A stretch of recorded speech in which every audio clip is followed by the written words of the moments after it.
Tuhan bersamamu. Inilah Injil suci menurut Matius. Pada suatu hari datanglah orang-orang Farisi kepada Yesus untuk mencobai Dia. Mereka bertanya, "Apakah diperbolehkan orang menceraikan istrinya dengan alasan apa saja?" Yesus menjawab, "Tidakkah kalian baca bahwa Ia yang menciptakan manusia sejak semula menjadikan mereka pria dan wanita? Dan Ia bersabda, 'Sebab itu pria akan meninggalkan ayah dan ibunya dan bersatu dengan istrinya sehingga keduanya menjadi satu daging.' Demikianlah mereka itu bukan lagi dua melainkan satu. Karena itu apa yang telah dipersatukan Allah tidak boleh diceraikan manusia." Kata mereka kepada Yesus, "Jika demikian, mengapa Musa memerintahkan memberi surat cerai jika orang menceraikan istrinya?" Kata Yesus kepada mereka, "Karena ketegaran hatimu, Musa mengizinkan kalian menceraikan istrimu, tetapi sejak semula tidaklah demikian. Tetapi aku berkata kepadamu, barang siapa menceraikan istrinya, kecuali karena zina, lalu kawin dengan wanita lain, ia berbuat zina." Maka para murid berkata kepada Yesus, "Jika demikian halnya hubungan antara suami istri, lebih baik jangan kawin."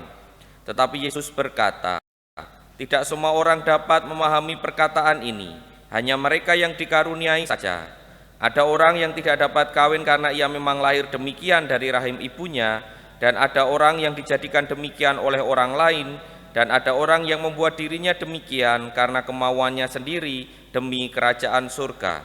Siapa yang dapat mengerti, hendaklah ia mengerti."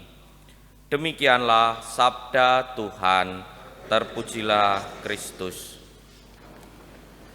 Para Romo, Bruder, Suster, Bapak Ibu, dan saudara-saudari yang terkasih dalam Tuhan, ketika membaca bacaan Injil pada pagi hari ini dan untuk misa hari ini, saya tidak tahu perasaan Bapak Ibu atau gambarannya gimana ketika Yesus mengatakan apa yang telah dipersatukan Allah tidak boleh diceraikan manusia, dan isinya itu tadi.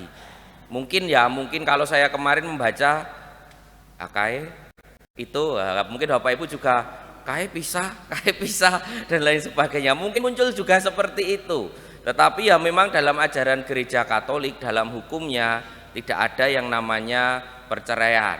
Kalaupun ada yang berpisah dan menikah secara Katolik, itu mereka melaksanakan hak sipilnya, karena sipil kan ada dalam aturan negara kita. Sementara dalam gereja kali kemudian ada orang yang mungkin pengen membangun rumah tangga lagi, bisa dibantu secara gereja, tapi kena sanksi tidak terima komuni dan lain sebagainya. Ada langkah-langkah yang memang itu menunjukkan bahwa gereja Katolik dari dulu sampai sekarang sama hukumnya. Karena beberapa kali saya mendengar ada orang yang mengatakan, saiki nang gereja Katolik iso nikah peng bola bali gitu, karena pemahaman yang sebenarnya tidak tepat, bahwa sebenarnya tidak seperti itu. Harus ada langkah-langkah yang memang ditempuh dan hal-hal yang kemudian harus dijalani. Itu dalam benak saya lalu kemudian muncul seperti itu ketika membaca kisah yang disampaikan pada bacaan Injil hari ini. Dan itu sesuai dengan kitab suci seperti yang disampaikan dalam bacaan Injil tadi, bahwa barang siapa menceraikan istrinya kecuali karena zina lalu kawin dengan wanita lain, itu tuh berbuat zina. Nah, kalau kita terjemahannya ini zina kalau dalam bahasa aslinya itu artinya tidak sesuai hukum atau unlawful, atau tidak sesuai dengan kriteria hukum. Hukum yang mana? Yesus merujuk pada hukum di kitab Imamat. Kalau boleh nanti silahkan ke kitab Imamat, cari. Di situ ada hukum soal perkawinan yang sah dan perkawinan yang tidak sah. Itu ada. Makanya kemudian Yesus mengatakan kalau menikah tidak secara sah, yaitu yang kemudian menjadi hukum gereja. Hukum gereja seperti apa? Kalau saya jelaskan di sini misalnya bisa sampai nanti siang. Maka yang penting adalah sebagai sebuah spiritualitas, bahwa hukum gereja tidak pernah berubah. Tidak lalu kemudian seperti yang menjadi kesan orang-orang zaman sekarang, kok iso bola-bali, kok kayak karo iki dan lain sebagainya. Tidak, ada langkah-langkah yang perlu ditempuh, dan memang langkah-langkah itu kadang tidak kita ketahui, dalam artian mungkin belum terlalu jelas, tetapi yakinlah bahwa apa yang disabdakan Yesus ini juga dijalankan oleh gereja. Karena apa?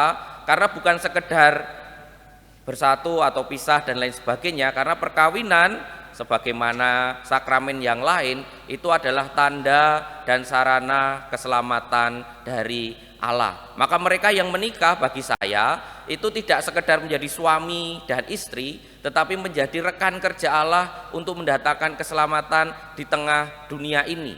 Maka pada bagian akhir tadi Yesus mengatakan bahwa berbagai sarana di tengah dunia ini termasuk sakramen-sakramen itu kita gunakan untuk mencapai keselamatan dalam Tuhan sendiri, termasuk dalam hidup perkawinan, termasuk menjadi imam, bruder, suster, termasuk misalnya memutuskan untuk tidak menikah dan lain sebagainya. Itu semua sarana untuk kemudian mengabdi Tuhan dan mendapatkan keselamatan dari Tuhan sendiri. Yang membuat kita kemudian agak melenceng adalah menjadikan sarana ini sebagai tujuan untuk kebahagiaan pribadi. Ya, ini bisa terjadi pada semua orang, entah imam, bruder, suster, suami, istri, yang kemudian melihat perkawinan atau imamatnya sebagai tujuan hidup yang kemudian tidak untuk mengabdi Tuhan, tidak menjadi sarana, tetapi untuk memuaskan diri sendiri. Nah, saat itulah kemudian terjadi hal-hal yang mungkin kurang baik dan akhirnya melukai orang lain dan lain sebagainya. Maka para romo, bruder, suster, bapak, ibu, dan saudara-saudari yang terkasih dalam Tuhan, mari kita merenungkan diri kita masing-masing.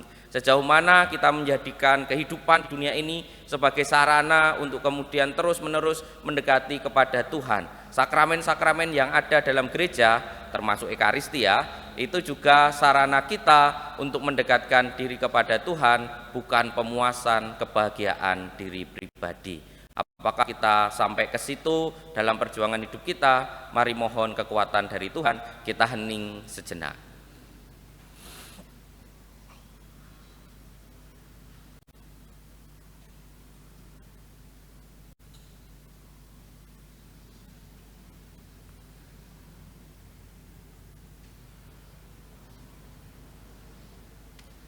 Kemuliaan kepada Bapa dan Putra dan Roh Kudus seperti pada permulaan, sekarang, selalu, dan sepanjang segala abad. Amin.